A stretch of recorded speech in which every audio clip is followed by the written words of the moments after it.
नमस्कार दोस्तों, मैं अमित विश्वकर्मा। दोस्तों, कभी कभी प्यार एक राज होता है, एक ऐसा राज जो इस दुनिया से परे होता है। आज मैं आपको एक ऐसी कहानी सुनाने जा रहा हूँ जहाँ एक प्यार अनजान था, एक ऐसी मोहब्बत जो कभी सच थी या शायद सिर्फ एक सपना। ये कहानी है राघव की, जो एक सफल फोटोग्राफर था, नए सपनों के साथ अपनी जिंदगी जी रहा था। लेकिन एक दिन उसके सपनों के रास्ते उसे एक ऐसी जगह ले आए जहाँ सिर्फ राज ही रास्ते है। एक पुरानी हवेली, एक अनजानी तस्वीर और एक लड़की जिसका नाम था अनन्या।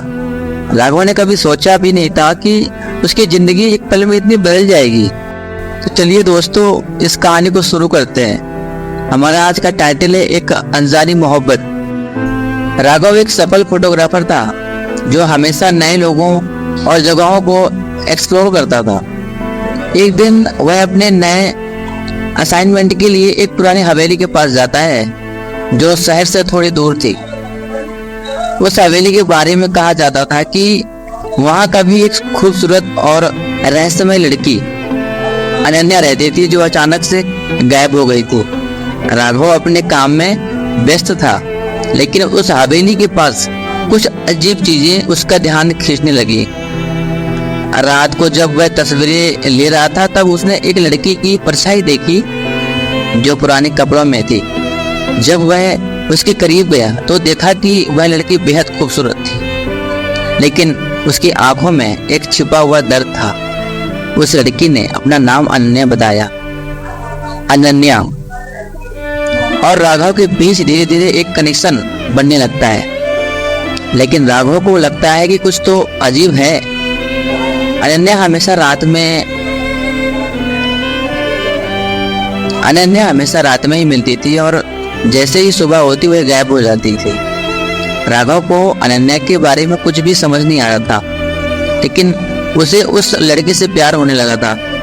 एक रात अनन्या राघव से कहती है कि वह इस हवेली में कभी वापस ना आए। राघव चौंक गया, लेकिन उसने अनन्या से पूछा कि आखिर क्यों। तब अनन्या उसे अपना राज खोलती है।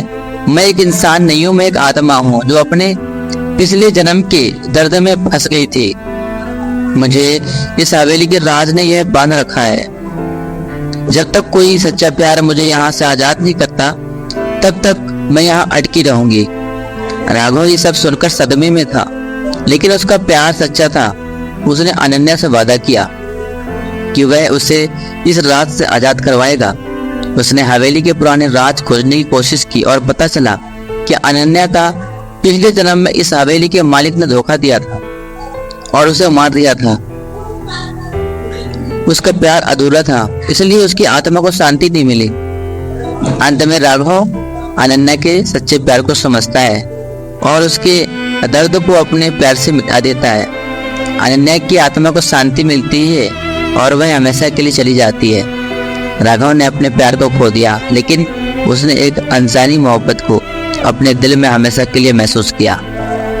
अंत में पता चलता है कि जो तस्वीरें राघव ने अनन्या के साथ ली थी उनमें अनन्या की कोई छवि नहीं थी। सब कुछ सिर्फ राघव के प्यार का एक सपना था। ये सच ये कभी कोई नहीं जान पाया।